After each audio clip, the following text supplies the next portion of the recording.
Hello friends, welcome back to my another mini blog. তো দেখতেই পেয়েছো সকাল সকাল আমরা বেরিয়ে পড়েছি একটা জায়গা যাওয়ার উদ্দেশ্যে। আর কোথায় যাচ্ছি সেটা হয়তো তোমরা বড় ব্লগ দেখে জেনে নিয়েছো, তাও আমি আরও একবার বলে দিই। রিসেন্টলি আমার চোখে একটু প্রবলেম দেখা দিচ্ছে, যেটা হচ্ছে দেখেই বুঝতে পারছো আমার চোখগুলো কেমন ফুলে ফুলে গেছে এবং চোখের পাওয়ারটাও হয়তো আপ ডাউন হয়েছে। সেই কারণে আমার চশমাটা পরতেও একটু অসুবিধে হচ্ছিল, তাই ভাবলাম একটা ডক্টরকে চেক আপ করে নেওয়া ভালো। তাই আমরা দেখো যাচ্ছি ডক্টরের কাছে, এবং যেতে যেতে আমরা এত সুন্দর একটা জঙ্গল পেরিয়ে যাচ্ছি। এটা হচ্ছে জয়পুর ফরেস্ট। তোমরা কারা কারা জয়পুর ফরেস্টের নাম শুনেছো অবশ্যই জানিও। তো যেতে যেতে আমাদের পেয়ে গিয়েছিল প্রচণ্ড পরিমাণে খিদে, তাই দেখো আমরা জয়পুরের মধ্যে একটা দোকানে ঢুকে গিয়েছিলাম মুড়ি চপ ঘুগনি খাওয়ার জন্য। আমার বরমশাই নাকি এই দোকানটা থেকে আগে প্রচুর মুড়ি টুড়ি খেয়েছে, তাই ভাবলো এটাই কিন্তু বেস্ট হবে আমাদের জন্য।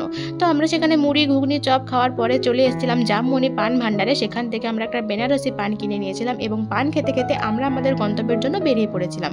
দেখা যাক নেক্সট পার্টি কী কী করা যায়। বাই।